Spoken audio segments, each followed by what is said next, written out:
Episode 761, Money Magic, what everyone needs to know about teaching financial literacy. The sponsor of today's show, EverFi, offers no-cost real-world digital resources around topics like financial literacy and more for teachers of every content area. Stay tuned at the end of the show for how you can get started with some awesome no-cost digital resources and lesson plans from EverFi. You'll even learn how you can receive a virtual swag bag full of free goodies just for 10-Minute Teacher listeners. Welcome to the 10-Minute Teacher podcast, hosted by author, educator, speaker, and mom, the Cool Cat teacher, Vicki Davis.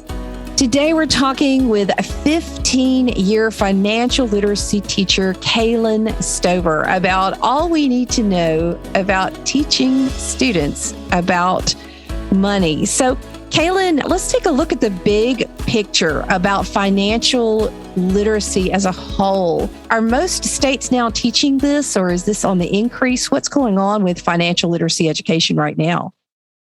Yeah, we are seeing a ton of states starting to adopt financial literacy graduation requirements. And sometimes you'll see it at the state level. You're definitely seeing an increase district by district, including it in graduation requirements. And so it's something that we see on all of our social medias, like, why aren't they teaching us to do our taxes? Why aren't they teaching us how to budget? And we are hearing that, and the education system is responding. And so we're starting to see these graduation requirements really be implemented across the nation. So as teachers in schools prepare to teach about money, what are the challenges and what do educators need to know? Money it feels really simple. Like, yes, of course, we all need money. Let's teach about it. But money is very emotional. How we spend our money and how we budget money is very closely tied to our emotions and how we manage our emotions. That's what impulse buying is. That's why people who are going through a hard time do retail therapy, right? It's very emotionally connected. And so, yes, we need to teach about money, but we need to take that time to set up the safe environment, just like any classroom. And you have to make it a safe place where kids can look at their emotions and also look at how they've been raised with money and whether that's good or bad or indifferent. Do they want to do it different? Because that takes a lot of self-reflection to manage your emotions and to think about what's been taught to you and meld those together into this future plan for your life and how you're going to get there. And it can also be very sensitive for parents too, can't it? Oh, without a doubt. I normally do a newsletter home saying this is what we're covering and give a heads up. And I encourage families to talk to your kids about this. This is important, but we're in a society that doesn't talk about money. And so a lot of the kids, unless it's something that their families are purposely talking about, aren't. And when I ask them to, it can be very sensitive to be like, that doesn't make me comfortable because they've never been talked to about money either. Or our society says, well, you shouldn't talk about money. How else are we going to learn if we're not able to have those conversations with those people closest to us? What type of pushback can educators expect from parents as you teach financial literacy? For the most part, the pushback is based in fear. It's based in uncomfortable conversations and making sure that you're not asking anything too personal and too exact. You're covering ideas and thoughts. Then ask those conversations to happen with your student, but don't necessarily ask them to report back specific pieces because that can make people very uncomfortable around money. So just give topics. Do you have a savings account? Where is it? How do you access it? Make sure that they talk through the implementation of money management at home rather than the specifics of how much do you have? And then there's going to be a lot of parents that have pushback and don't want to do it just because they don't feel comfortable or educated enough to do it. So in the 15 years, since you've been teaching this for a while now, what are the most helpful or useful things that students come back and tell you, thank you so much, Ms. Stover, that you taught me this? There's two things. I actually send my students out to do apartment hunting and go to the sales office and get a tour and figure out how much it actually costs to move in there. because students have no idea about deposits versus monthly rent, and that you have to have your first month's rent and your deposit in order to move in. And it just blows their mind. And they all realize real quick they can't move out as soon as they thought they could. So they really value that one and come back and talk about how they even use the packet I sent home when they moved out 2 years later to evaluate and know, this is what I should be looking for. So that's really fun. And then the other one is just my big push about savings. I had a student come back and he was like, y'all need to listen up. She is telling you that you need a savings account and a rainy day fund. And I can't tell you how much that has saved my butt. And just, it was like everything she says about just when any student comes back. But he's like, everything she said about savings, you all need to do, because that is what kept me sane. That's excellent. So our topic is everything educators need to know when they're teaching about money. So you've talked about some very practical things, apartment hunting, savings, being sensitive that money is very emotional, and also not asking too much personal information from parents to communicate to their students. What else would you classify as very important to know as you implement financial literacy education? How to do taxes. It sounds really silly, but I've had kids sit there and be like, I've been waiting to learn this my entire life. And I'm like, oh, well, I'm going to make your day.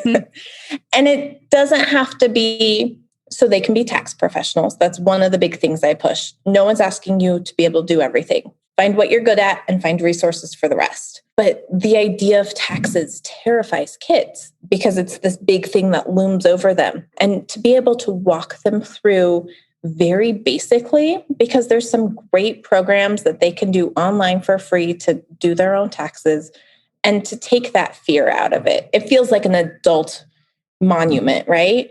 And to help them gain access to that and feel comfortable with that is huge. Excellent.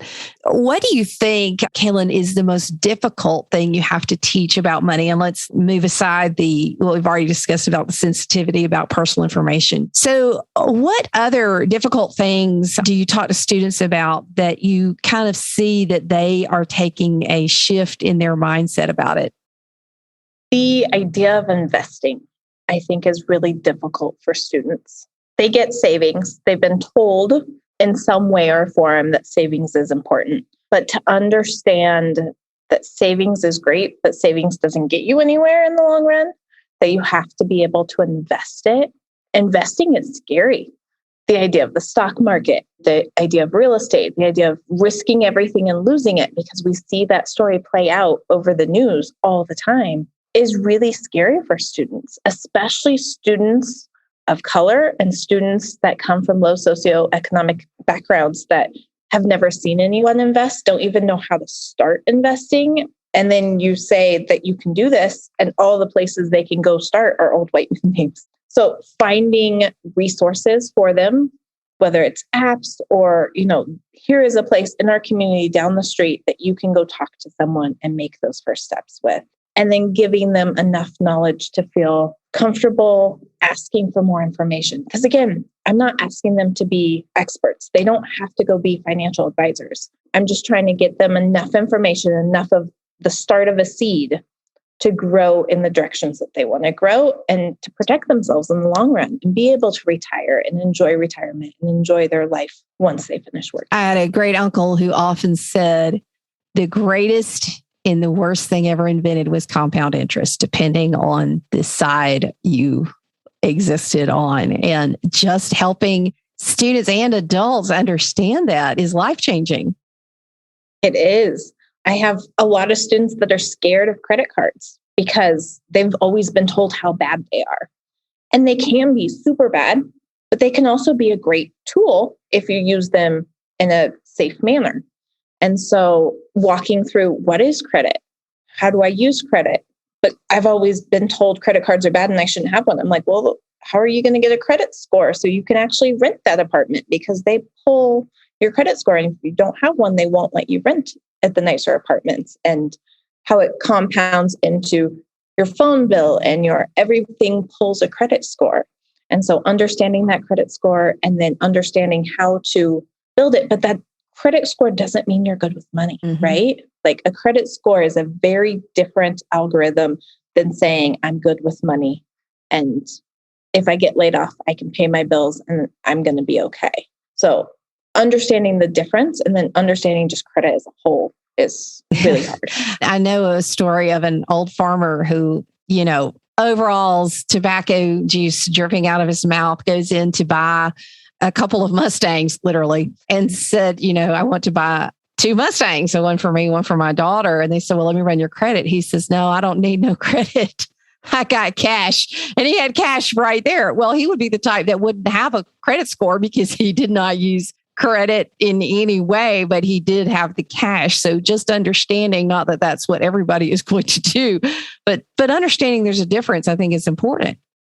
There's a difference, and how it affects you is different. Just being able to do things on cash is great, but you'll be surprised how many places aren't prepared for cash, which sounds really weird. Like, what? You don't take cash? But there's a lot of places that aren't prepared to accept cash anymore. That's kind of unnerving. So, Kailen Stover, 15-year financial literacy teacher, thank you for getting us started on understanding about financial literacy education. It is absolutely vital. The more real world we can make it, the better. And you've given us a lot of ideas to do that. Thank you, Kailen. Thank you. If you need standards-aligned digital resources to teach real-world topics like financial literacy, communication skills, leadership, and SEL, social-emotional learning, then EverFi has a course for you.